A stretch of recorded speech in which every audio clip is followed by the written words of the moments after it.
All right. Good morning, everyone. My name is Matt Hunter. I'm the Northeast Regional Manager for the American Wood Council. I want to thank you for joining us today as we begin our Mass Timber webinar series. We're starting off today with our Mass Timber Buildings and the IBC program, and that is subletted into several parts.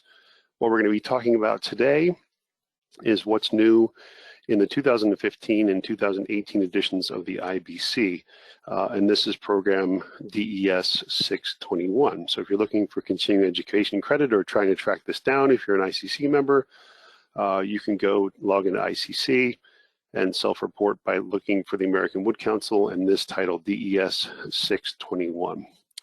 So we have some housekeeping slides we have to get through. We have a disclaimer slide. Obviously, this isn't engineering guidance. We're just providing you with some continuing information training. Obviously, if you need engineering guidance, seek the professional guidance of a registered professional engineer. We have some slides here, some notes for our AIA members in terms of documenting their attendance in this course and obtaining certificates. And last but not least, this is a copyrighted presentation with information from the American Wood Council and the International Code Council. If there's something in this presentation you see that you would like to use, or if you'd like to obtain a copy for your personal education use only, please send us an email and we'll get you a copyright release form. We'd be happy to share some content from this program with you today. So here is our course description, which you hopefully have already read when you signed up for the presentation. Basically, what we're going to be talking about today is the code change provisions that occurred in the 2015 IBC and essentially a reorganization within the 2018 IBC. We're going to introduce you to the term mass timber, provide a brief overview of the different types of materials, solid sawn materials and engineered wood product materials that make up these classifications. And we're going to introduce you to those changes in the 2015 and the 2018 IBC. So here are some of our learning objectives. Identify type 4 construction, including heights and allowable areas. Recognize the new type of mass timber products, which include cross-laminated timber or CLT. Describe the provisions in the 2015 IBC that relate to cross-laminated timber and structural composite lumber, or those are the ones engineered wood products, and summarize new provisions of the 2018 IBC related to mass timber products and the traditional type 4 heavy timber. So as we discussed previously, there is a 5-part series in conjunction with the International Code Council.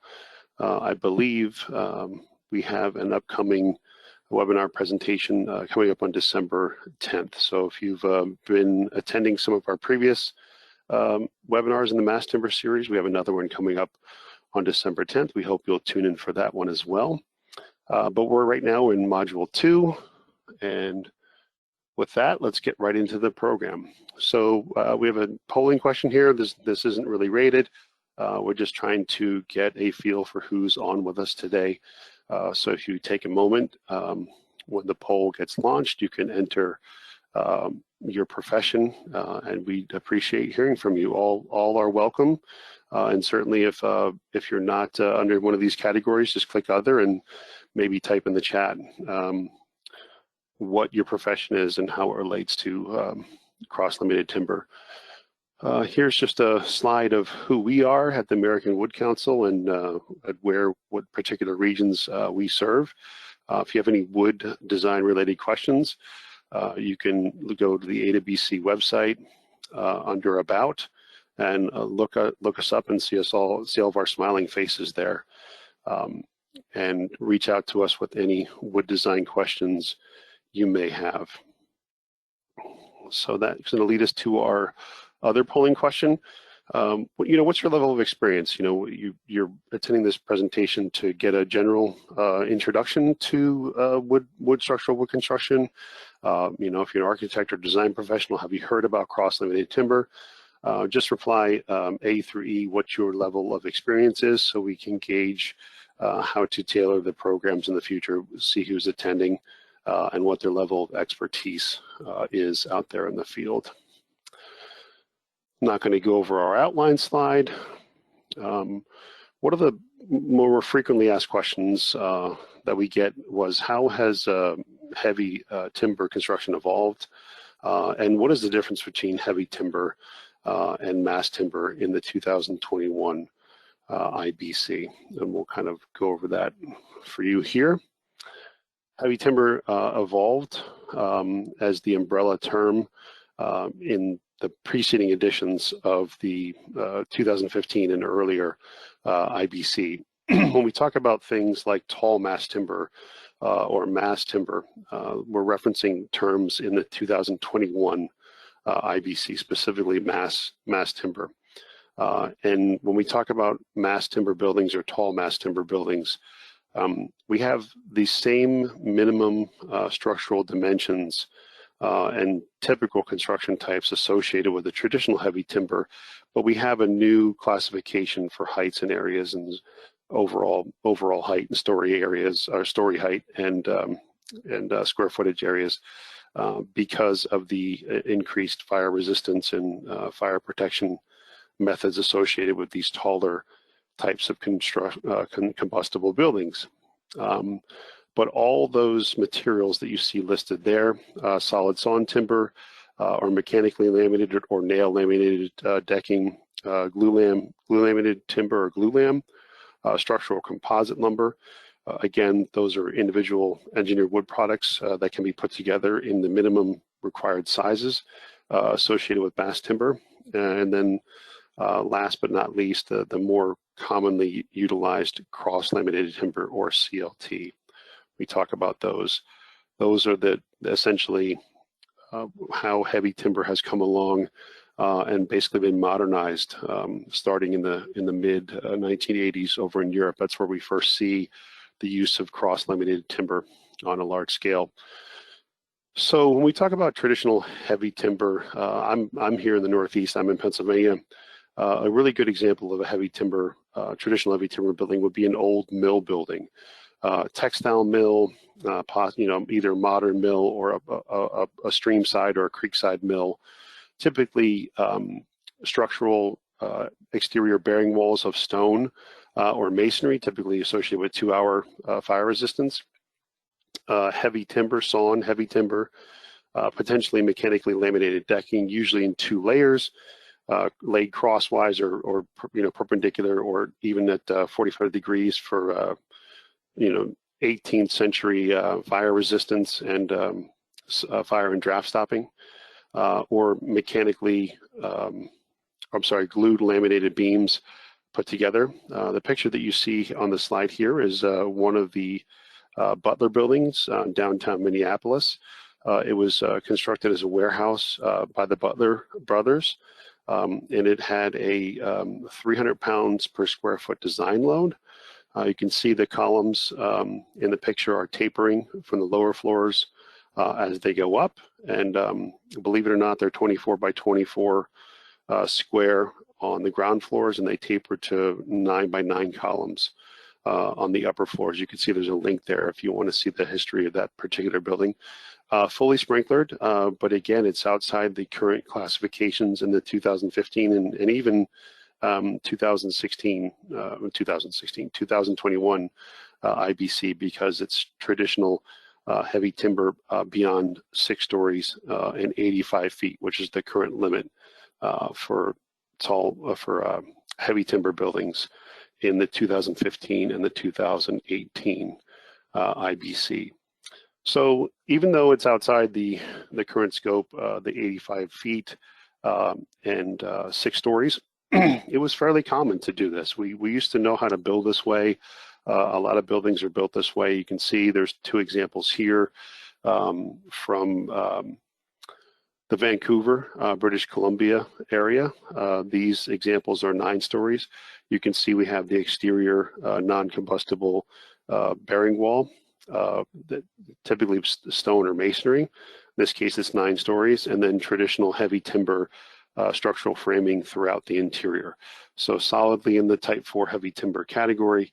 And these examples here, again, exceed the limits. They're both 7 stories and 9 stories here. So we used to know how to build buildings like this with pretty regular occurrence. We'd already talked about the masonry or non-combustible exterior walls. You can see a beautiful example of that. This is the original fire department building in Montreal. They wanted it to be non-combustible, obviously for fire resistance on the outside. In its current use, it has been converted to actually accommodate housing. So again, these structures are alive and well.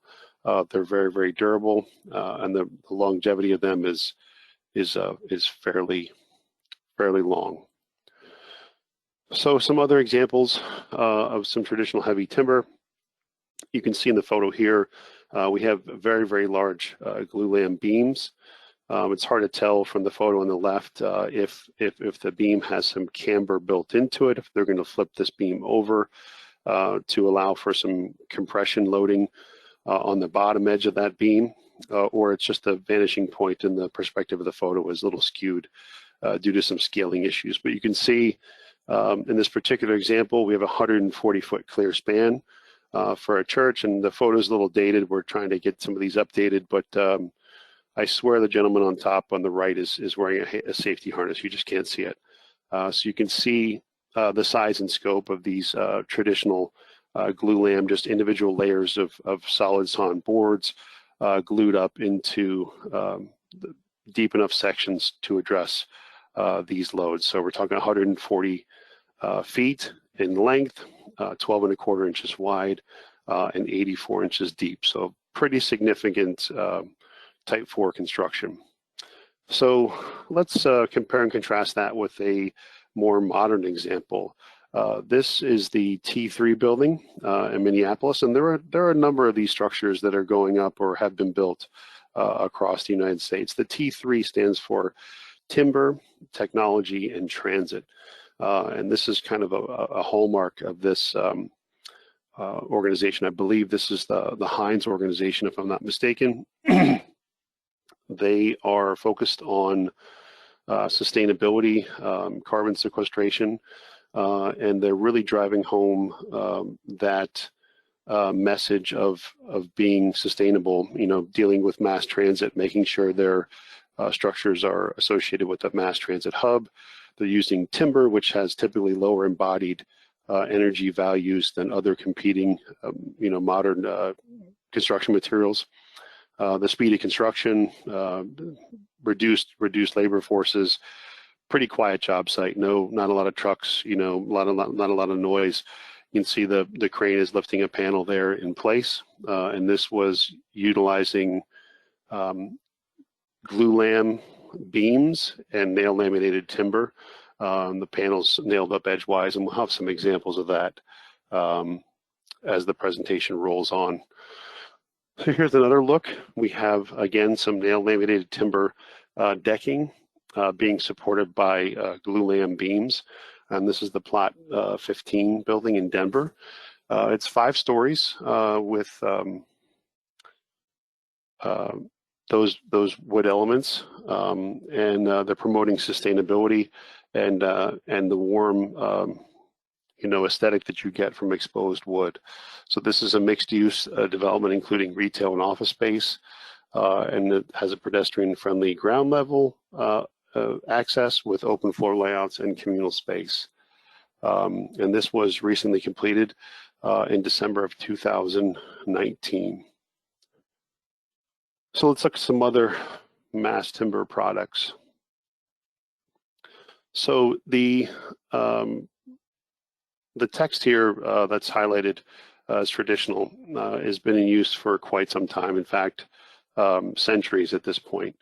Your solid sawn heavy timber, your glue laminated timber, starting out with hide glue way back when, gluing those individual boards together for either beams or floors or roof slabs. Mechanically laminated decking, which we commonly refer to as nail laminated timber, nailing boards edgewise on edge to create a floor membrane or a roof membrane. And then we have the newer methods of mass timber products. So our structural composite lumber, that's sort of an umbrella term in the code, and we'll show you that code section in a little bit. But that includes all of our engineered wood products that are used to create the required thicknesses, the heavy timber thicknesses and dimensions that are spelled out in the code, with different products like laminated veneer lumber, which would more commonly be associated with engineered wood product beams. Parallel strand lumber, again, you see a lot of these in construction for beams, columns, and headers. And laminated strand lumber, LSL, oriented strand lumber like OSB, but beams and billets and thick sections for mass timber compliance. And then, of course, the solid sawn nominal boards put together in cross-laminated timber, and even mass plywood panels. So we're doing individual laminations to create our plywood individual pieces, and then we're gluing up those individual panels to make those billets of mass plywood panels. So we'll have some informational slides for you here on this. So this is solid sawn beams produced by Fraser Wood here. So we can make these into beams and stringers or individual posts and timbers. So these are fairly large pieces of wood that are being moved around. And you would have some criteria for these to be produced in compliance with the codes. And again, you're going to see things like ANSI standards and things in the National Design Specifications, or NDS, which is a publication the American Wood Council produces for standards associated with wood construction. So when we get into the NDS, again, you can find that document on the IBC website. You're going to be referencing Chapter 4, looking at solid sawn lumber, decking, beams, columns, stuff like that is all going to be detailed in Chapter 4 of the National Design Specifications. So moving on, we get into glulam. We remember the gentleman walking on the beam. You saw the heights associated with that photo, 84-inch dimension. You can see this gentleman here is probably, we'll just assume he's 5'6". So we'll make the assumption that these beams are well over 72 inches in depth. The photo on the left is the work crew erecting the columns with structural steel caps and bases for the Brock Commons project, which is currently the largest, tallest mass timber building in North America. It's on the University of British Columbia campus, and it has mixed use. It's retail on the first floor, and then a total of 18 stories for the building. But they're setting the columns here for the Brock Commons building. And if you look at the insert there, the mass timber buildings in the IBC, that's the joint AWC ICC publication. Down the bottom left-hand corner of the slide, the photo image, that is the 18-story Brock Commons building that's depicted there in the inset. So glue-laminated timber, we discussed this already. You're taking nominal solid sawn boards and you're gluing them up on the edge and the strength axis, on the y-axis there, and you're laminating them together in a panel. This has been used, again, for centuries. It's a very tried and true construction method, been around for quite some time. So you can see we have some examples of that here. The Synergia complex in Quebec. You can see we're using glulam beams and columns, and then we're using glue-laminated timber decking. Glued, not nailed. So when we get into mechanically laminated decking or nail-laminated timber, just similar, but we're using a very specific and engineered designed fastener schedule to make sure we have load transfer between the individual laminations, and we're we're nailing up those individual solid sawn boards into billets of solid wood to use as floor or ceiling assemblies. You can see this is just a beautiful example of this amphitheater space where we have these arched and curved glulam beams, and there is the ability to do that with glulam beams. Typically, you get a tighter radius with southern yellow pine, a little bit more flexible than your western or refractory species like your Douglas fir species, but you can engineer radiuses and arcs in glulam beams. So it makes a very, very striking design aesthetic. So not that these are necessarily new, but we're going to go over these individual components that make up the structural composite lumber, which is a term that's defined the first time in the 2015 IBC. So for those of you that are not aware of these individual types of materials, building materials that are commonly associated with wood construction, we have a parallel strand lumber. We have laminated strand lumber, we have laminated veneer lumber, and we have oriented strand lumber. We also have an I-joist thrown in there for good measure. But you can see just a slight difference between the parallel strand lumber and the oriented strand lumber. So the oriented strand lumber that you're seeing there with the I-joist is literally chips that are laid down in perpendicular layers. It's not just a loose amalgamation of chips. They're actually laid down just like plywood. The layers are oriented 90 degrees to each other as they're coated with adhesive and they're pressed together. So it's a little bit different than the parallel strand lumber. You can see the strands are indeed parallel to each other when they're pressed together. And just like with the LVL, they're individual laminations like plywood laminations that are glued and pressed together. Typically, they're microwave cured, and all of the engineered wood products and the structural composite lumber assemblies you see here behave and perform very well in fires. In fact, they typically burn and char just like solid wood during a fire. So there's no delamination or failures associated with exposure to fire. Like I said, they perform very well.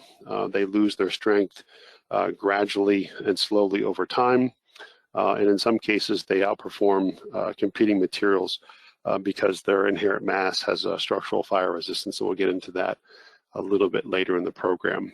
So here's just an example illustration of cross-laminated timber. It's been referred to as plywood on steroids. Again, you're taking advantage of that cross-grain application. Cross-laminated timber is always put together in odd number of laminations, 3, 5, 7, or 9. And the strength axis is typically on the bottom and top. So your bottom and top layers are going to be 90 degrees to your support system, typically, unless it's a post, column, continuous column situation with a curtain wall. If you're going to go from one bearing wall to another, your bottom and top laminations would typically be 90 degrees in a configuration, to 90 degrees to the supporting walls of the bearing walls. Again, odd numbers of laminations, and you can spec with the manufacturer. You can spec almost any type of lumber. You can have included bark. You can have dense structural select. You can have architectural grade visible on the top and bottom of these based upon your budget and the scope you need for your project. So there's really the sky's the limit with the capabilities and the form and function that's available to you as a designer regarding the specification for cross-laminated timber. So mass plywood panels, you can see we have on the machine here, we have an example of a smaller lamination that's going to be built up into a larger lamination. You can see in the insert there quite a depth of individual piles or individual laminations. Again, this technology's been around since the late 1800s, pretty much perfected in the 1920s, and really started expanding throughout the U.S. from the 1920s to 1940s right through World War II. And the technology has not stopped in terms of quality of adhesives and quality control and quality assurance associated with plywood, and then that plywood being made into larger mass plywood panels. Pardon me there while I take a drink of water. So getting into what the IBC specifications are, or standards are related to cross-laminated timber and structural composite lumber. So when we look in Chapter 6 in the types of building types, structural composite lumber and other mass timber components are going to be listed under building type 4. So when we have those heavy timber materials used in the IBC, they have to meet minimum structural composite lumber sizes. So there were criteria for nominal solid sawn sizes. There are specifications for minimum glue-laminated timber sizes, and then there are specifications for structural composite lumber sizes. So you can see we're typically half an inch or an inch less when we're referring to nominal or nominal versus solid sawn, or nominal versus structural composite lumber. So you want to make that just make sure you're dealing with the correct minimum specification if you're looking at these individual solid sawn or structural composite lumber materials. Here's a better picture of just how cross-laminated timber is put together.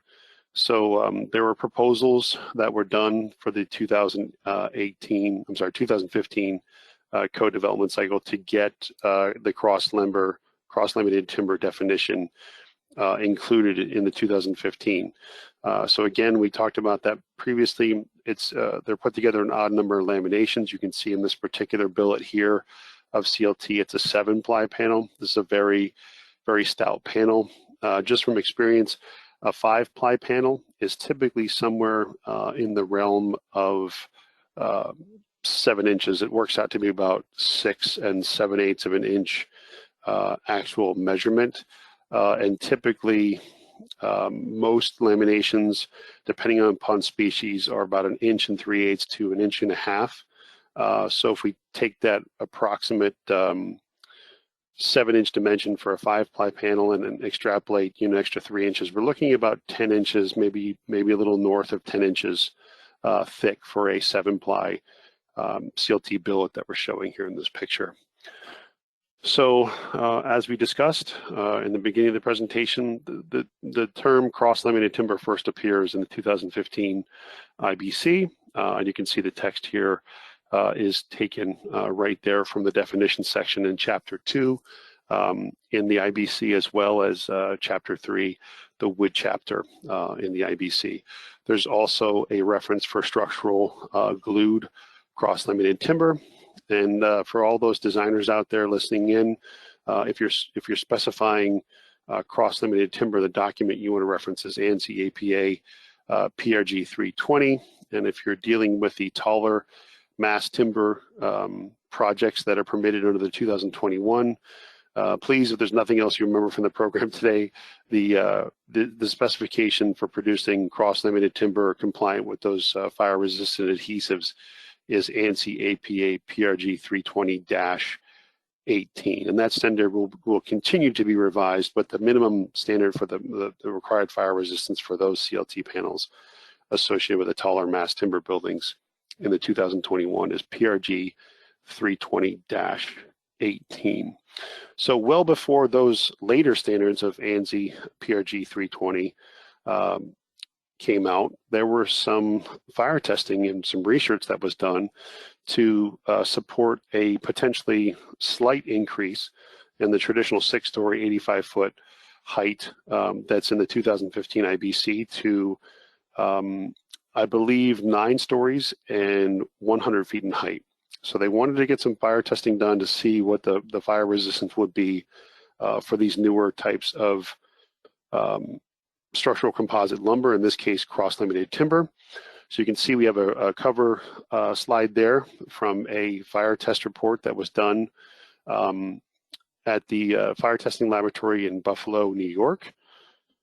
And it was an E119 test, which is a standard fire test of building materials, building construction materials that's specified by ASTM. There are 2 ways to fail an ASTM E119 wall assembly test. The first is a penetration, flame front penetration of the assembly. You can see our picture here. We have a little flame licking out from the upper left corner of the wall assembly, or your interior wall assembly temperature gets too high. That's typically measured with thermocouples that are installed in the wall to make sure that the interior of the wall assembly does not get too hot. Steel and concrete, are affected by elevated temperatures negatively, just like wood is. Steel loses its heat treatment fairly rapidly if it's unprotected. Concrete will spall and wood burns. So we're not here to throw anybody else under the bus. Just equivalent risk, equivalent performance is how the code addresses fire resistance in buildings. So you can see the digital timer there, 3 minutes, 6 minutes, and 44 seconds. We were shooting for a 2-hour fire resistance, and the assembly that was tested was a five layer thick CLT panel with 1 layer of 5/8 type X gypsum wallboard on the inside, and 1 layer, I'll go back, 1 layer of 5/8 type X gypsum wallboard on the outside. Again, they were going for a 2-hour fire resistance. You can see the assembly is starting to bow here. The test laboratory was able to apply 87,000 pounds of load to the assembly. And this behavior of bowing actually kind of goes opposite of what happens in a type 1 or type 2 building with the steel studs.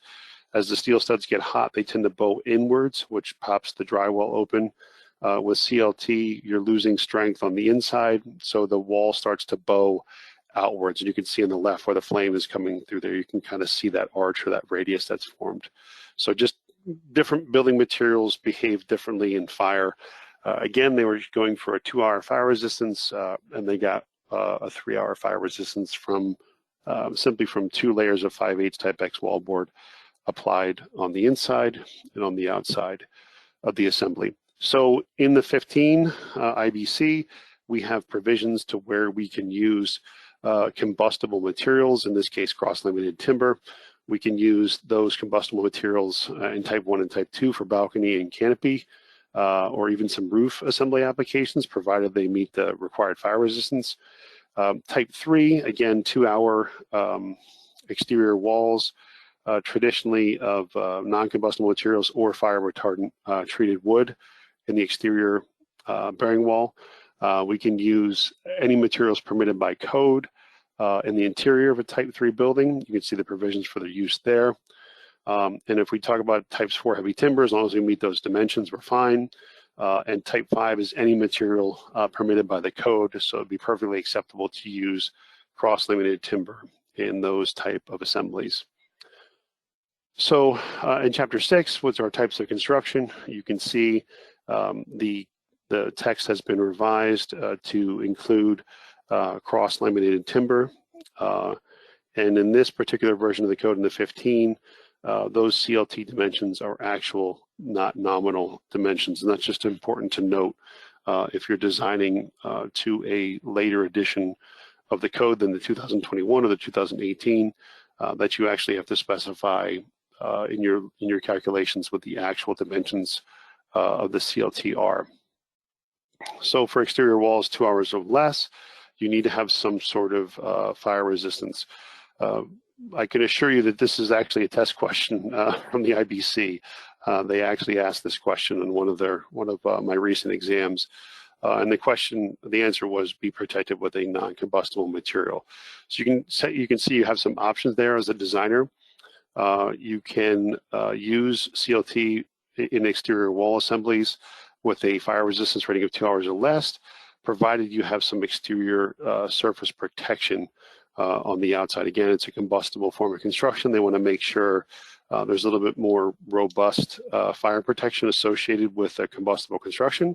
So we have to sheathe or skin the outside of the building with 15-30 seconds fire retardant treated wood, or a 1/2-inch layer of non-combustible gypsum board or other approved non-combustible material. And you can kind of compare and contrast this level of protection, again, associated with 6 stories and 85 feet here, with the increased or more stringent protections that are going to be permitted under the types 4A, B, and C that are currently defined in the latest edition of the IBC, the 2021 IBC.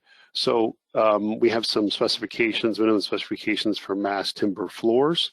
The cross-laminated timber shall be continuous from support to support and mechanically fastened to each other. So even though that they're glued, they also have to be mechanically laminated to each other, and they should be installed without a shrinkage gap, providing swelling and shrinking is considered in the design. So all mass timber products are typically kiln dried. Cross-laminated timber is typically about 8% moisture, and just like plywood, it really doesn't move all that much because of the way it's constructed in cross-laminated 90 degrees to each other.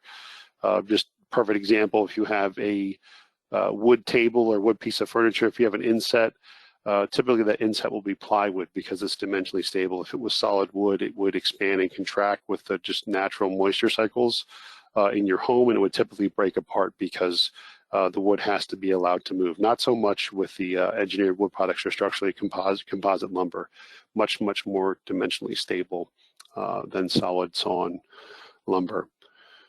So continuing on in the type of occupancy, chapter 6, you have some requirements for using materials, wood structural panels, to be covering them up or addressing the openings. So the 1532nd wood structural panel requirement is added into the Type 4 construction section of the code. So the strength and fire performance qualities of these wood sheathing products are well documented, and their fire resistance is well documented as well. So some additional requirements there.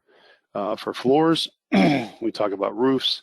We're looking at a minimum of 3-ply panel just because of the way CLT is constructed. Typically, manufacturers would have to reduce their individual laminations to hit that minimum 3-inch size, just because the way the solid sawn boards are put together, typically you're going to be north or ahead of the minimum 3-inch nominal dimension, just because the size of the individual laminations that the manufacturers are using to produce CLT. Again, you're typically an inch and 3/8, inch and a half per individual lamination. So you can see just by the math there that you're going to be well beyond the nominal 3-inch thickness dimension specified here in the 2015 IBC. Interior walls, just a reminder, when we're talking about Type 4 construction, you don't get to use stick frame assemblies. Typically, you have to use the solid sawn lumber or structural composite lumber that meets those minimum heavy timber dimensions. So when we talk about things like interior walls and partitions that really don't have loads applied to them, you have to use individual layers, 2 individual layers of match boards or cross-laminated construction that's up to 4 inches thick, and they have to have a determined 1-hour fire resistance. So it's not stick framed. You have to comply with those minimum Type 4 heavy timber dimensions when you're in this category in the 2015 and later editions of the IBC. You don't get to use combustible, light frame, repetitive wood light frame or stick frame construction methods in these Type 4 heavy timber construction methods. So when we talk about exterior walls, we already saw the requirements were for fire resistance on the outside. Now we're specifying the individual thicknesses associated with these walls. So the smallest individual panel that typically can easily be made by the manufacturers is about 4 inches. The code is specifying that has to be 6 inches thick. and either it's made of non-combustible or it has to comply with the criteria listed there: 6 inches thick, or constructed with FRTW, fire retardant treated wood, or cross-laminated timber. And again, it's spelling out that that specific criteria for cross-laminated timber in 602.4.2. So here's a polling question. Which of the following may be used in type 4 construction, provided they meet the minimum dimension requirements? Don't be afraid to vote. This isn't going to hurt your CEUs or your certification for continuing education credit. We just want you to participate in the poll and hopefully gain some knowledge for this particular presentation. So your choices are solid timber, structural composite lumber, cross-laminated timber, glued cross lumber, or all of the above except D. So hopefully all of you were paying attention. The answer is all the above except D. So there is no term for glued cross lumber. It's just kind of a made-up acronym there. We want you to pay attention to things like structural composite lumber, engineered wood products, and of course the grandfather cross-laminated timber. There is no such a term defined in the code as glued cross lumber. So hopefully all of you got the correct answer, which would be E. All right. So jumping from the 2015 to the 2018 IBC, not too many changes, kind of more of a general reorganizing than major changes associated with those code change proposals that made it into the 2018. And on the following slide is just kind of a summary of where things were in the 2015 IBC and where things ended up. So the basic requirement for mass timber, heavy timber are still the dimensions spelled out in the code. Fire resistance is not calculated for heavy timber construction with these larger traditional heavy timber sizes unless it's called out somewhere specifically in the code, which would typically be the fire resistance chapter, potentially chapter 23, which is of course the wood chapter. So the minimum dimensions for heavy timber were part of the reorganization that occurred in the 2018 IBC. And as you can see from the slide, we essentially had a lot of changes and a lot of reorganization and movement from chapter 6, sort of almost like in a subsection of chapter 6 underneath the building type 4 heavy timber to chapter 23, the wood chapter. So there really weren't any changes in the requirements. It was just sort of for ease of use and simplification. We wanted to get those very, very wood specific criteria associated with type 4 heavy timber construction in the wood chapter. So you can see almost all of them go from chapter 6 to chapter 24. So just a big reorganization, but really no major changes. So we took some of those criteria that were spelled out in chapter 6, for example, mechanical laminated decking, and we modified it to reference the specific chapter in chapter 23, section 23 of 4.9. So we just, again, pursuant to that code change, we're just moving stuff from chapter 6 into chapter 23, the wood chapter. So here's some call outs under this particular section for the minimal some nominal size of 2-inch lumber. There's also a specific reference to fastener schedules and criteria for toe nailing applications. So they're basically calling out for the designers that they need to be mechanically laminated together. And there are specific fastener schedules and specific construction methods that are used. You can see they're calling out toe nailing there in the bottom portion there that's highlighted. And they're talking about the number of nails, and there's a fastener schedule associated with that in 2304.9.3.2. And you can see the individual sections there that are referencing that much more detailed fastener schedule. 2304.8.3.3 talks about the controlled random pattern. And you can see there just from the infographic that we're nailing each individual lamination to the previous one. And then we're also having requirements for a larger, a fairly large nail, spiking the groups of individual laminations together. And that's called out in those specific code sections. Those two side nails shall be installed at each end of butt jointed pieces. So whenever you have a gap or a spline in the panel being made up of the individual boards, those joints or butts have to be spiked fairly deep to the previous underlying laminations there.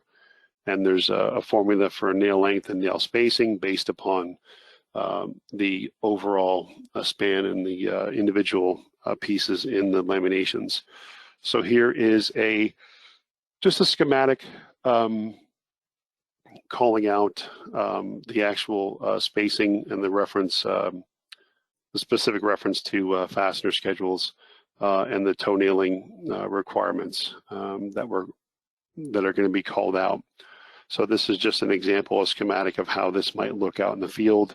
You can see the larger nails and also the grouping and spacing of the individual nails making up the assembly to resist those loads. And here's that table I was referencing, fairly large nails. You can see we're looking at 4 inches and up to 0.192. Really common nail size might be 0.121 or 120. 0.148 or 0.131. So you can see that the diameter and the size of those nails used in terms of face nailing, up to 4 inches in length, 3.5 inches in length. So these are good sized nails. Again, referencing the common nail sizes typically associated with those diameters and lengths, not a clipped head or a box head nail. Common nail sizes. So the actual CLT wall thicknesses that were called out were changed, going from that 4-inch minimum to the 6-inch minimum thickness for exterior walls. And again, we're going up to that 2-hour fire resistance rating. We still have the requirements for fire retardant treated wood, FRTW. Again, the 15-30 seconds. The gypsum board and the non-combustible material, and again, the provided clarification, the 4-inch minimum thickness of CLT was versus the overall 6-inch thickness of CLT, and calling out the differences between the fire resistance, the prior fire resistance. So now we're up to 2 hours of fire resistance to comply with E119.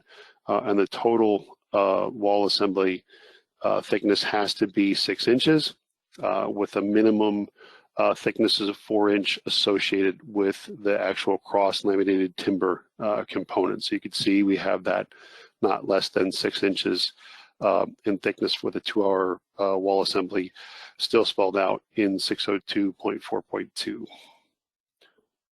So there is a heavy timber exemption. Again, the inherent fire resistance of heavy timber is well known. A lot of the old mill buildings would burn for quite some time. Once the combustible materials of the room and contents were exhausted, there's no more fuel. The fire is basically self-extinguished. That behavior has been modeled and reproduced in modern test labs. So that led to more data and research about the potential for exposing mass timber elements commonly associated with the new type 4B construction on the code. But the traditional heavy timber construction method still has some exterior, interior bearing and exterior bearing requirements for fire resistance. So exposed portions of structural building elements complying with requirements for type 4 heavy timber shall not be subject to interior finish requirements except for those systems associated with egress, like exit stairways, interior exit ramps, and exterior and exit passageways. So the previous version of the IBC had some exceptions for exposed heavy timber elements within those spaces associated with egress, like those exit enclosures. That was a life safety and exit issue, or life safety and egress issue.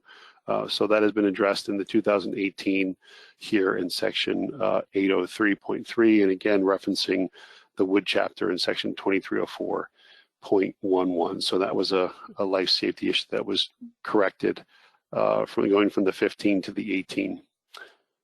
So traditional wood floor coverings have been exempt from fire protection and fire resistance criteria for quite some time. If you think about the thickness of the floor assemblies associated with these heavy timber structures, putting an extra layer of solid wood flooring is only going to increase the inherent fire resistance of that assembly.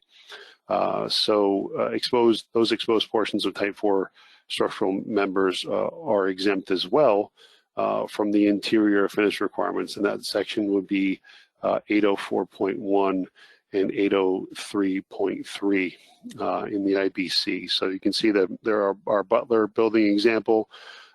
This is fully sprinklered as well, but we would have exposed heavy timber floors complying with those individual requirements for individual thicknesses associated with those assemblies.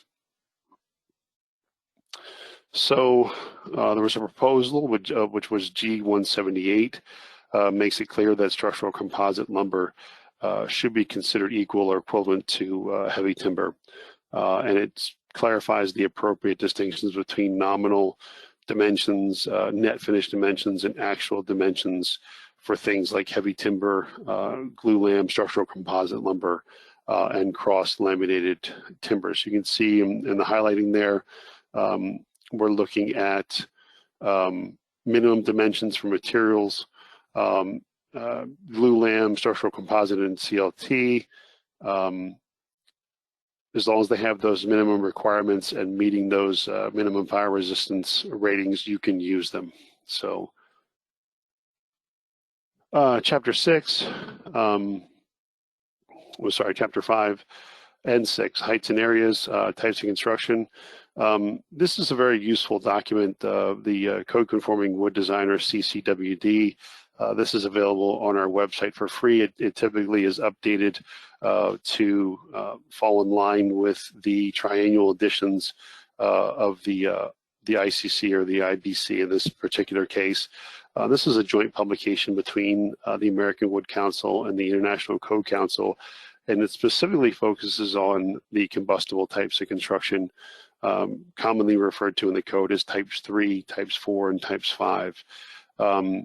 So the International Building Code has specific applications that permit a specific application of wood in those typically non-combustible construction types like type 1 and type 2. And those provisions for using combustible wood materials in those type 1 and type 2 buildings would be called out in these two chapters, chapter 5 and chapter 6. If you're a plan reviewer or you're an architect or a professional designer, it's worthwhile to download a copy of this. It has a tabular format for looking at things like building occupancy type and type of NFPA sprinkler system, whether it's an NFPA 13R system for life safety and protection for residential occupancies, or if it's a full or complete NFPA sprinkler system, NFPA 13, for life safety and building safety.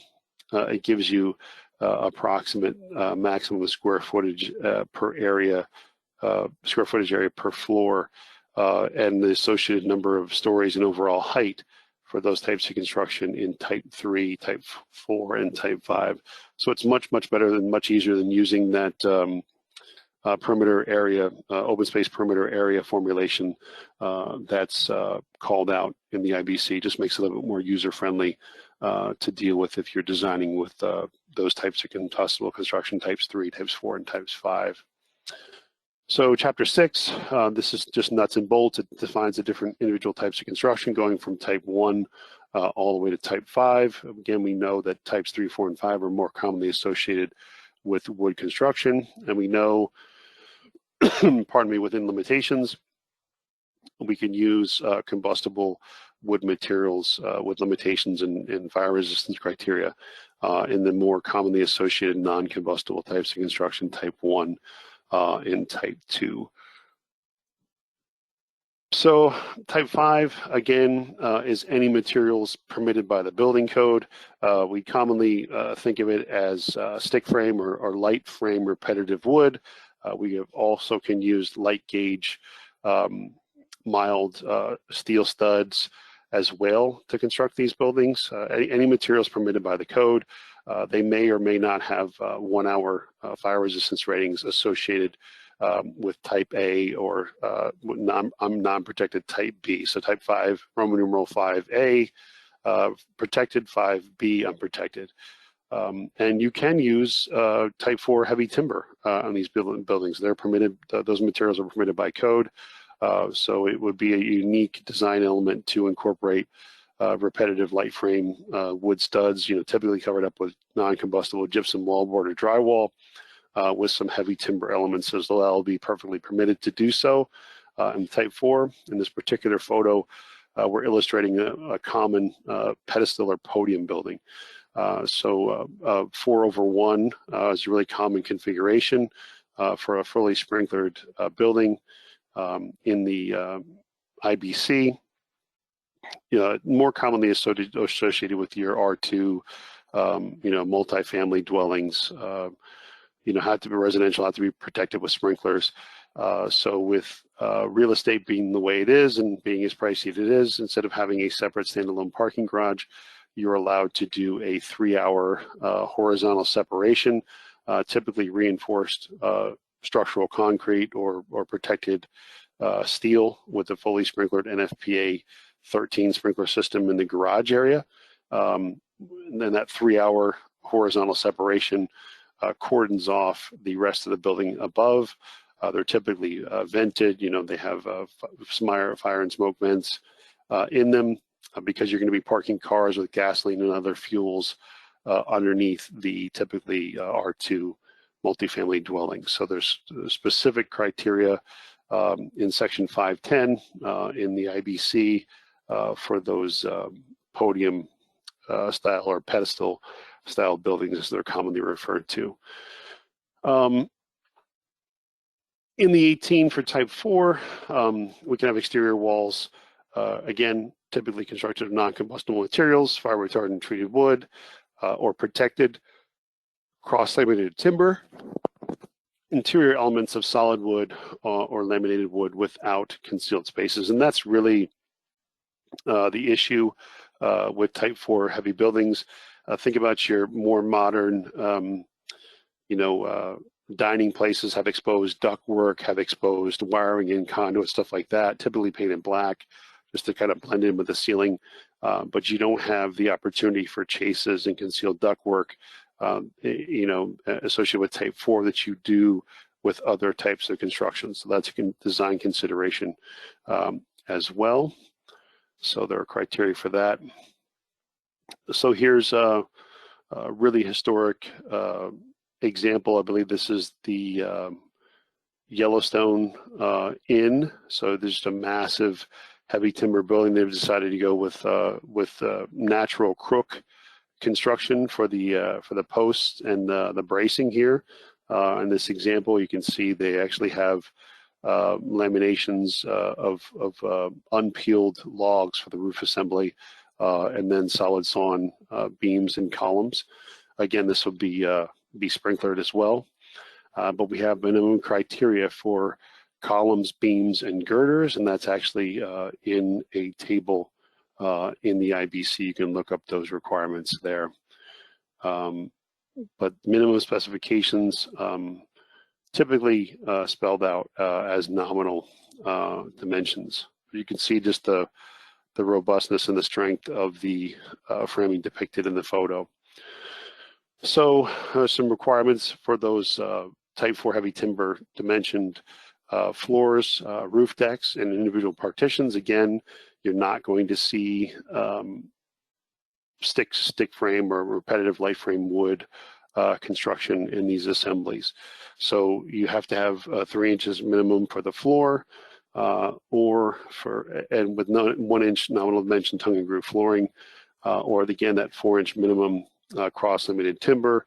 Your roof deck has to be pretty robust, 2-inch thickness, individual 1 1/8 thick wood structural panels, or 3 inches of CLT, and then your individual partitions must be fire resistant rated for 1 hour, and have 2 layers of 1-inch minimum nominal board thicknesses, or more heavy timber, conventional cross-laminated timber thicknesses, 4 inches or more.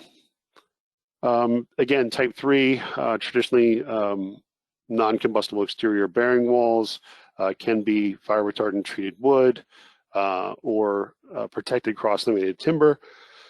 We get into a little bit previously your A and B designation. Your A types have fire resistance, your B types do not. So you still have to meet the individual criteria for construction of the structural elements associated with type 3A versus type 2, but you have the additional criteria for life safety for 1 hour fire resistance for building materials other than the non-bearing walls. So the bearing walls would be 2 hours in a type 3 structure. If you move into type 3B, you don't have any requirements for fire resistance rating other than that stringent criteria of 2 hours for the exterior bearing wall. And you can use CLT in type 3 buildings, provided you do so in compliance with 602.4.2. So the next slide here, we just have a prime example of a type 1 or type 2 structure. In those types of construction, the building elements are required to be non-combustible. So in section 5 and section 6 of the code conforming wood design, it's going to spell out where you can have limited placement of wood materials in those non-combustible types of construction. Again, we talked about the capacities to have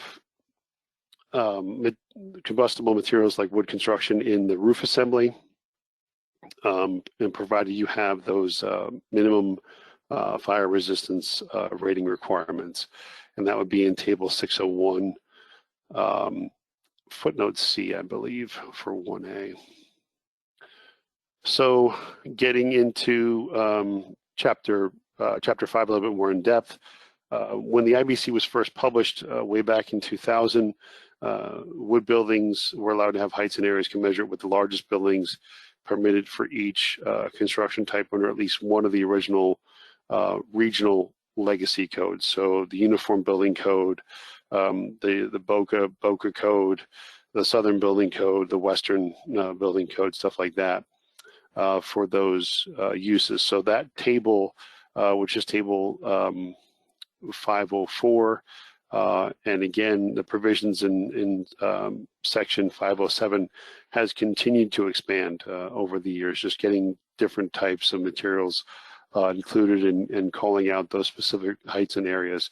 Not too much has changed versus the overall height. Again, the code addresses equivalent risk with equivalent performance. So your type 1, your type 2 structures have a lot of unlimited heights in them because the inherent fire resistance criteria of 3 hours. And they're non-combustible materials like structural steel. They don't really burn. But they have to be protected just like everything else, every other type of construction. So again, equivalent risk, equivalent performance. You can go taller with non-combustible materials. You step down in size as you start to have an amalgamation of combustible and non-combustible materials. And then you get all the way out to type 5, where you have light frame, repetitive wood light frame, or light gauge steel. Again, not as quite as robust as heavy timber or other mass timber elements. And your fire resistance steps down from 3 hours to 2 hours to 1 hour across those tables as you go from type 1 to type 5. So quite often the threshold in size for wood structures that are combustible have often been determined by structural consideration in terms of load and capacity rather than the limits imposed by the code. So there's a little give and take there with those heightened areas for wood construction. You can see different types of occupancy classification and focusing again on the combustible types of construction, types 3, types 4, and type 5. You can see the overall height limits for sprinklered versus non-sprinklered buildings. Again, for example, if you look at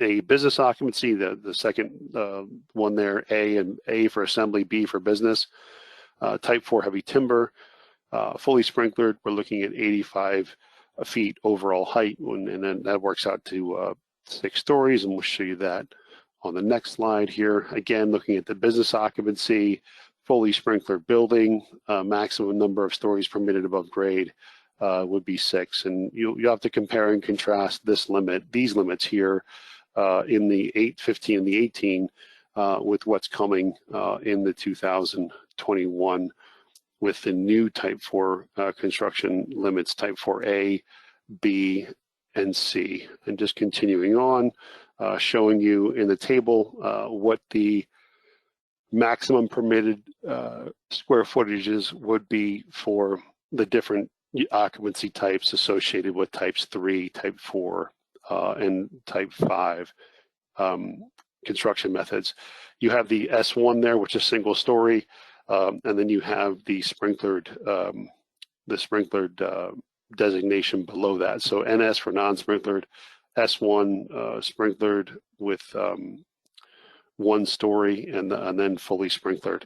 So you can see for a single story building, you get to go a little bit bigger because you don't have the issues associated with egress and firefighter search and rescue and firefighter access associated with 1 story than you would with a multiple story building.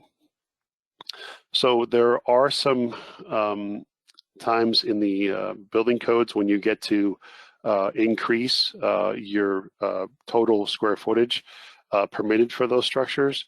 And that's typically associated with when you have a NFPA 13 or a complete NFPA 13 sprinkler system, pardon me.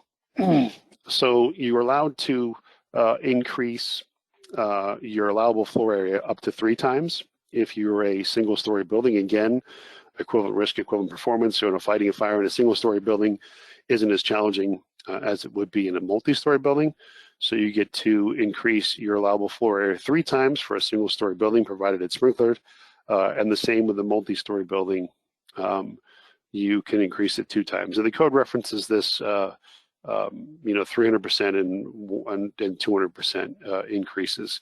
So you have those criteria for square footage, and in the 18 you have section 504, which also permits the building heights to be increased by 20 feet and the number of stories above grade plane to be increased by 1 story.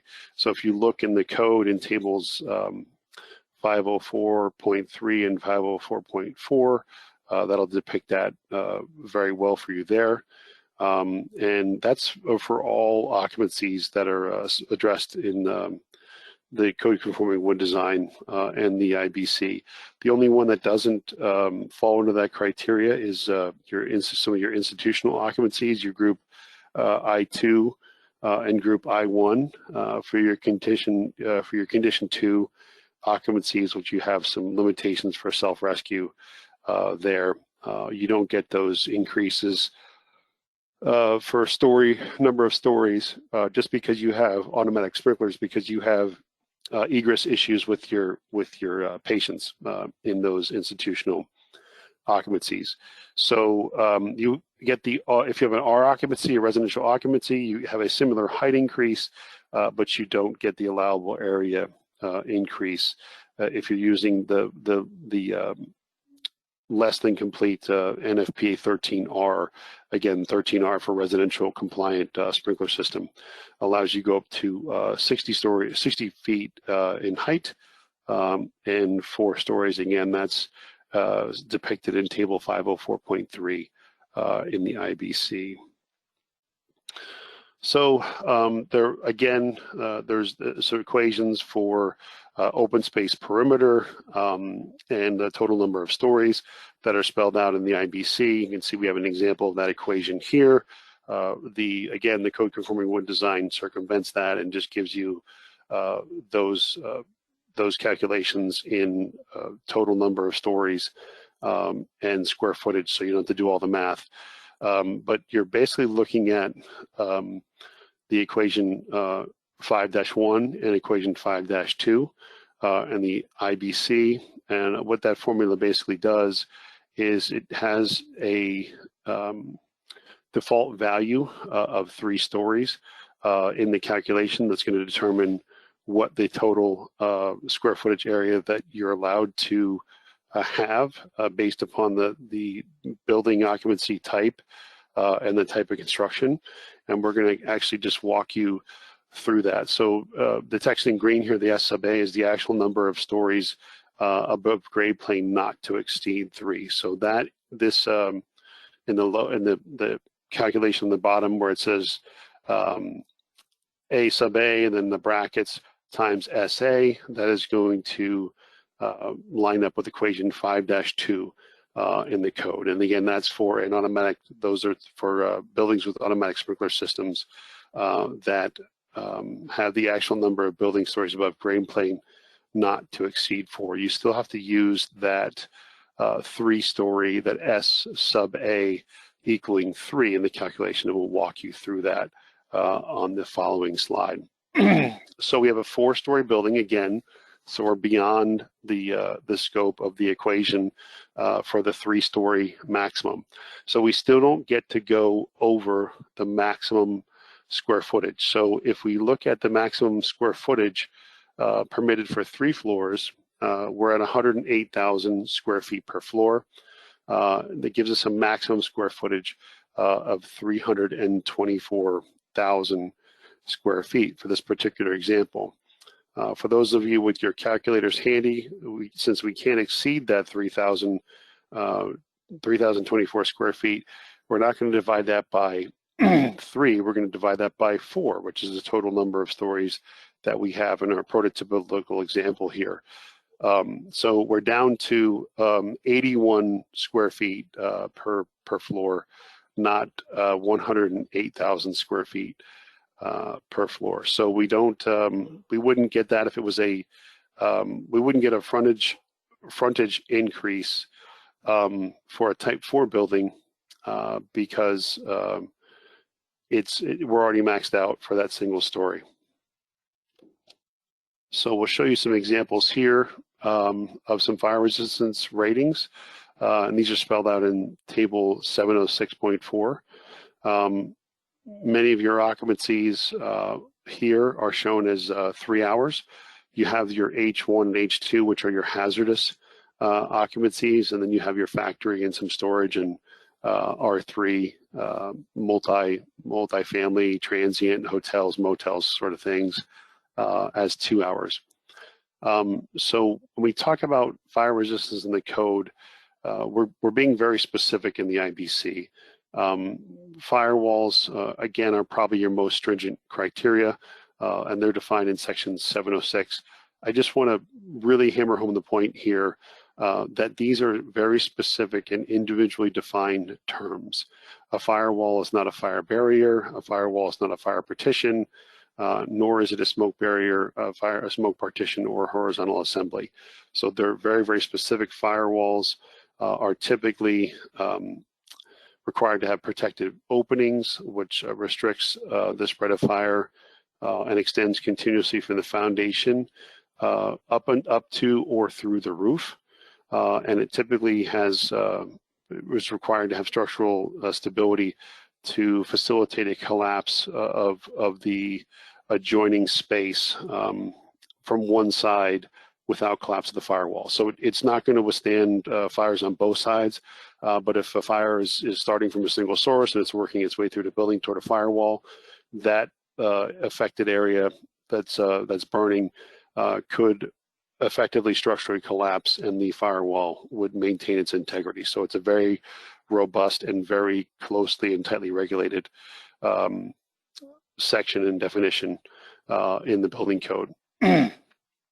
So firewalls shall be of any approved non-combustible materials in section 706.3. There is a exception there for type 5 construction. So if you look at the fire resistance ratings typically associated with R occupancies or residential occupancies, they will be listed as 3 hours. If actually we can go back, if you look, you can see our R1, R2 occupancies is 3 hours. That's that footnote there. The exception would be for type 5 construction because it's combustible. So typically firewalls associated with type 5 construction are 2 hours. Again, they can be wood framed, and they're calling that out there for type 5. And type 3 and type 4 has to be non-combustible in accordance with 706.3. So there are material restrictions for firewalls. A firewall for a very, very common detail for a firewall associated with type 5 construction would typically be 2 layers of 5/8 type X drywall on both sides combined with a 2x6 stud assembly. And there would be some non-combustible insulation associated with that as well. Remember, a firewall test, wall assembly test, an ASTM E119 assembly test fails by having flame front pass through the wall assembly, or having such increased elevated temperatures within the wall cavity that they exceed the test criteria. I believe it's 250 degrees. If it gets above 250 degrees in the wall assembly, the test stops. You fail the criteria for the testing once those temperature limits are reached, or once the flame penetration goes through the assembly. So there are provisions, again, for those similar to our podium discussions in 510.2. Special types of buildings, you're going to be looking at 3-hour minimum fire resistance rated assemblies between the lower and upper buildings. If you have vertical offsets in the horizontal assembly, then the offsets in the structure supporting such offsets will also have to be fire resistance rated for the minimum, which in this case is 3 hours. So the lower building must be type 1A or non-combustible. The upper building type and construction and building height and stories are determined if it did not have a building below. So essentially giving you that pedestal criteria. So you don't count for the floor, so to speak, but you do have to count for the overall building height in feet. So you're limited to the grade plane there, and we'll show you a little bit better example in the following slide. You can have Group B, Group M, Group R, and Group S occupancies, including S2 for open and closed parking garages permitted in the lower building.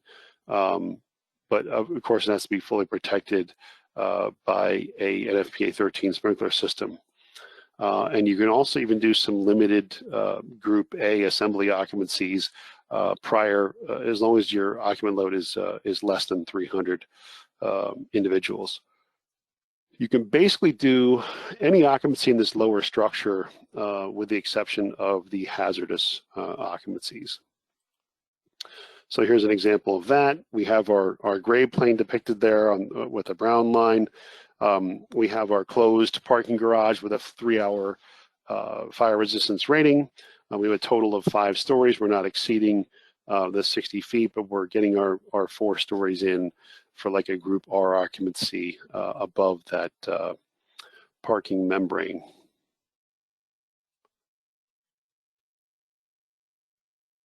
So for Group R occupancies, the number of stories of a building with a single-story group S2 parking garage of type 1 construction, or an open parking garage of type 4 heavy timber construction, with a grade entrance will be depicted in section 510.4.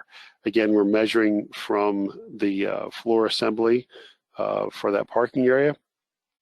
The floor assembly between the parking garage and the group R occupancy above must be the type of construction required for the parking garage. In other words, it has a fire resistance rating the same as below.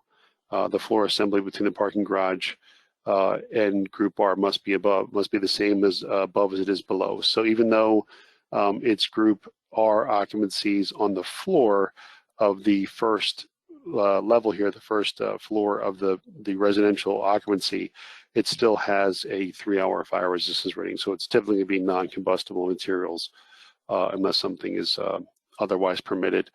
Open parking garages, again, we talked about these. You can have several occupancies below, with the exception of those hazardous occupancies. In section 510.7, there's some other alternative conditions that are separate and independent of section 510.2. The upper building heights and areas are listed on the slides that we previously discussed, and the open parking garage stipulation is regulated by section 406.5. You could use that a type 4 heavy timber if it's open. It can't be used if it's closed. That's one of the questions we typically discuss on these presentations. Give you an option whether it's permitted for open or closed, and it would not be permitted if it was type 4 heavy timber construction, but not be permitted if it was a closed parking garage. There were several notable fires on the East Coast and around the country associated with type 5 buildings with unprotected attics. So the NFPA 13R sprinkler system did not really adequately address the unprotected attic or lofts, unoccupiable loft spaces in some of these larger type 5 buildings. So they were typically constructed of materials light gauge steel, repetitive repetitive light wood framing, but they didn't have any provisions for sprinkler in the attic associated with the lower pressures and lower water volumes with the NFPA 13R sprinkler systems. Just an easy way to remember the difference between 13R and 13.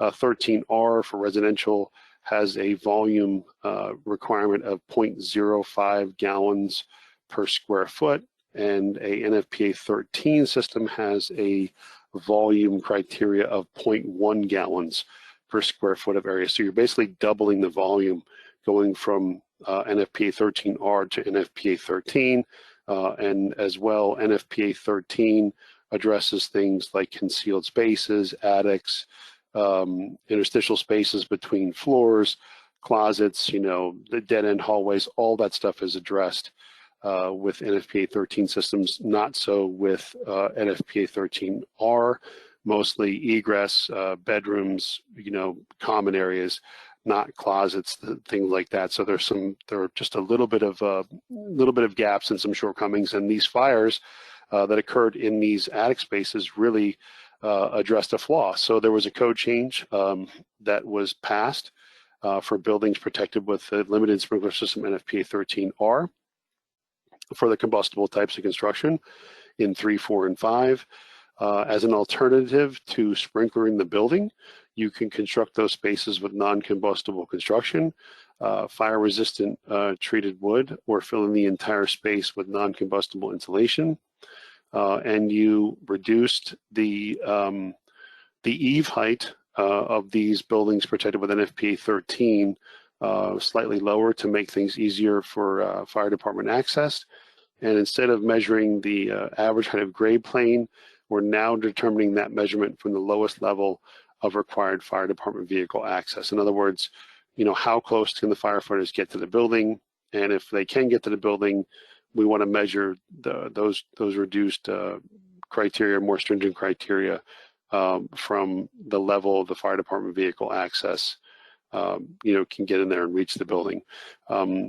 With the definitions for the average height of grade plane, a lot of the developers were using things like retaining walls and other man-made structures to kind of define or tweak their average height of grade plane.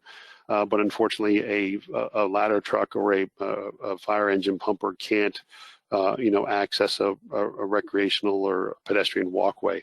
Has to have full access around the building. So by calling out the criteria for lowest level of fire department access, we increased life safety in these types of combustible buildings protected with NFPA 13R sprinkler systems. So in the 2018 and follow-on editions of the code, when we talk about exterior walls constructed of mass timber elements and structural composite lumber assemblies, they're using NFPA 285. So an NFPA 285 test is a fire rated assembly for a non-combustible type of wall assembly. So even though that mass timber or structural composite lumber or cross-laminated timber is a combustible building material, we're still subjecting those exterior wall assemblies to the stringent NFPA testing criteria associated with non-combustible wall tests. And that's a change that made it, again, transferred through from the 18 to the 2021 because we're going taller with the mass timber buildings, much taller than the currently permitted 85 feet and 6 stories. So we have, I believe, one more polling question after this, I believe. So in IBC section 510.2, a building shall be considered as a separate and distinct building for the purpose of determining what? The height and roof above, height of roof above grade plane, area limitations, continuity of firewalls, all of the above, or E, B, and C. Like I said, don't hesitate to vote. Feel free to vote your opinion or what you think is the correct answer. This is not going to affect your CEUs or any certificates that are awarded. So I'll give you a couple minutes to vote on that. Hopefully you were paying attention to the previous portion of the program. And the answer we are looking for there is E, B, and C. So we want to look at, pardon me, the area limitations and the continuity of firewalls. So 2021 IBC related to mass timber. So this is the first time this definition appears, is the 2021 IBC. The mass timber or tall mass timber is now recognized in the IBC, and that has some specific, very specific connotations, as you'll see here in the 2021 IBC. So fire resistance ratings in table 601, this should be bread and butter for designers and for plan reviewers and code officials. You can see we have the traditional type 1, type 2, type 3, and type 5. And the type 4 provisions have been broken down into essentially 4 different building types. We have the new type 4A, type 4B, and type 4C, and we've actually broken off the type 4 HT, or traditional heavy timber, with its own HT designator. So you can see, just looking at the overall composition of table 601, type 4A most closely aligns with the fire resistance ratings associated with type 1A construction. And type 4B lines up very closely with type 1B. That's not a coincidence, that's not a mistake. Remember, type 4 construction is a combustible building material. We want to make sure that if we're going taller and larger with these structures and increased number of stories, that we have more robust fire resistance. You can see for exterior walls, we still have 2 hours in type 4 HT. but we just have an HT designator, which was assumed to have a minimum fire resistance rating of 1 hour. Never really tested with the traditional type 4 heavy timber framing method, but assumed to have a minimum fire resistance of 1 hour. You can see for type 4C, which is a fully exposed type mass timber building, we're essentially doubling that fire resistance and still holding the minimum threshold for fire resistance commonly associated with type 1B, even though it is a combustible building. The same with type 4B, we're still at 2 hours on the primary structural frame, the exterior and interior bearing walls. So it's a very, very robust fire resistance package. And there are even requirements for floor toppings associated with the taller types of construction, type 4A and B. And we have some fire resistance ratings there for the roof assemblies as well. So footnote G in table 601 has criteria for heavy timber bearing walls supporting more than 2 floors shall have a fire resistance rating of not less than 1 hour. So that can be protected. In fact, the members of the Tall Wood Building Ad Hoc Committee were emphatic that the structural strength of the mass timber elements themselves contribute to the inherent fire resistance of the building. The code change works out to be 2/3 of the fire resistance is provided by non-combustible protection, typically gypsum wallboard or drywall. The other 1/3 has to come from the inherent fire resistance of the heavy timber element themselves. So in this little example here, we're going to show you, we'll go back there, we have some non-combustible protection there in the form of gypsum wallboard on the exterior, or we can have it bare.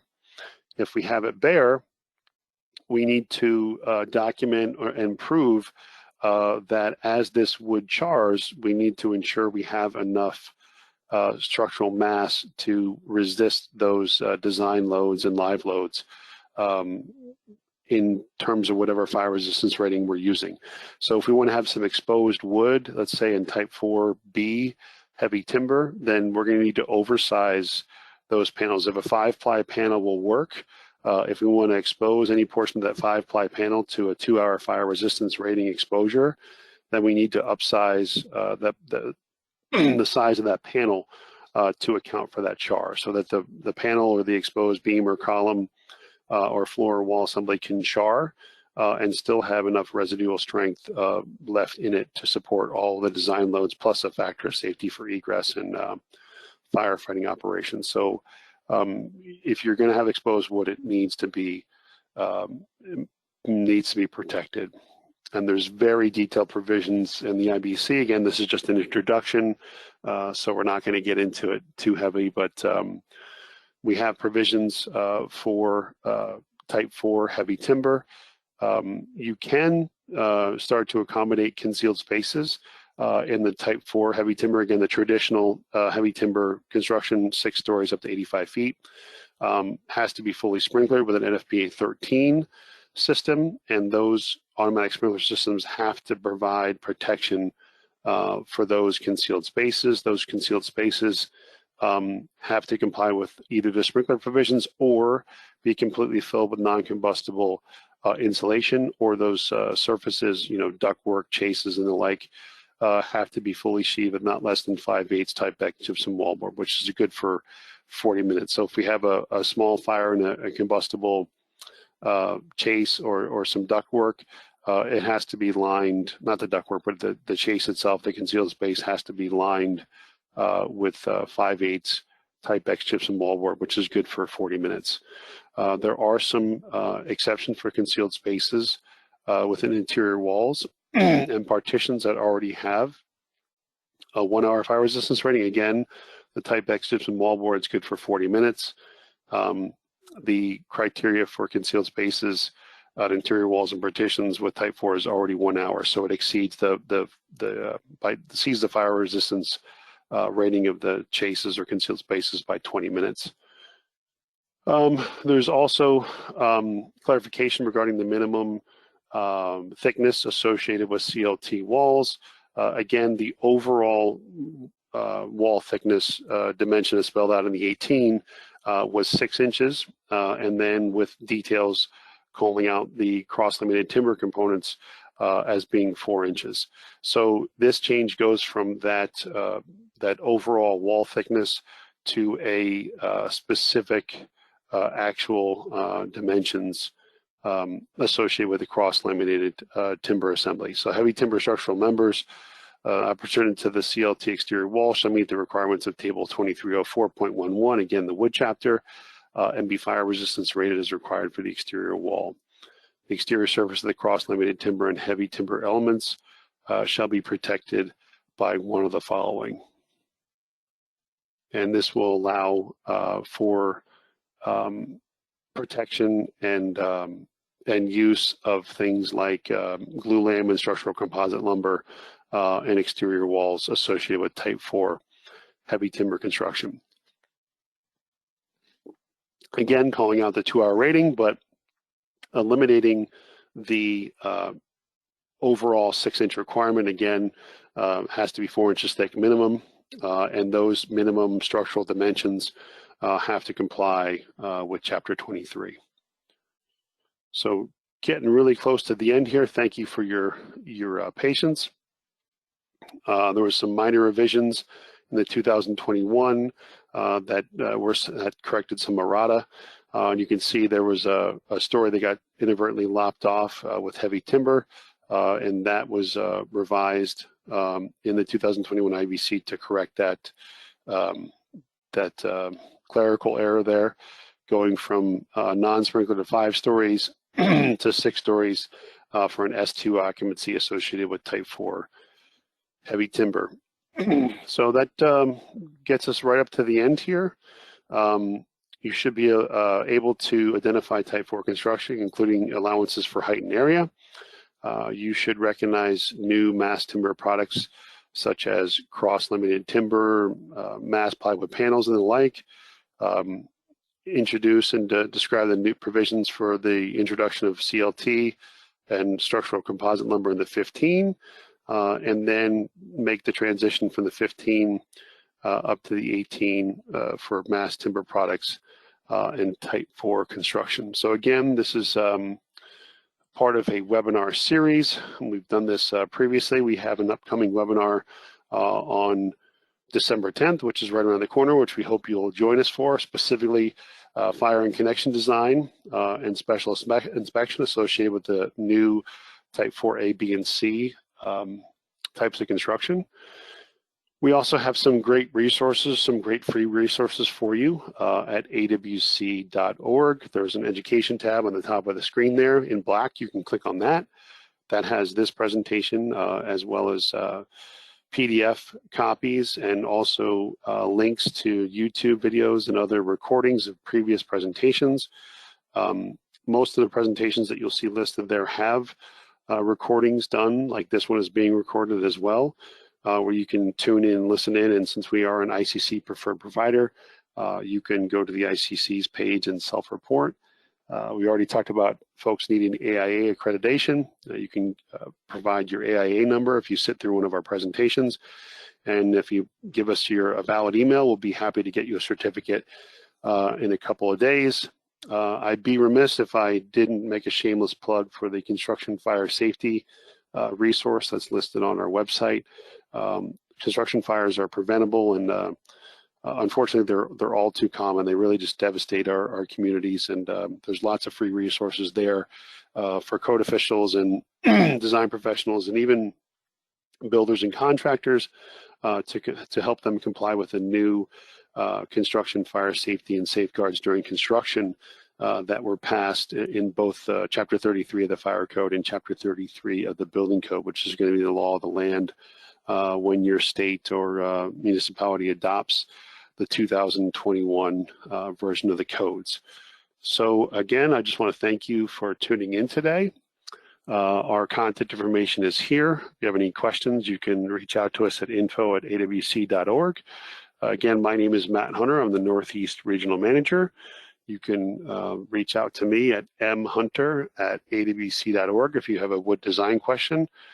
We have a team of brilliant and engineers on staff here to assist you with any wood engineering design questions you might have, or any code compliance questions you might have.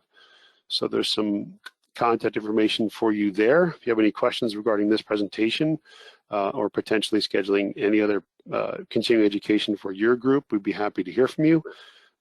Thank you so much for your time and attention today, and we look forward to seeing you on the next program. Thank you and have a great day.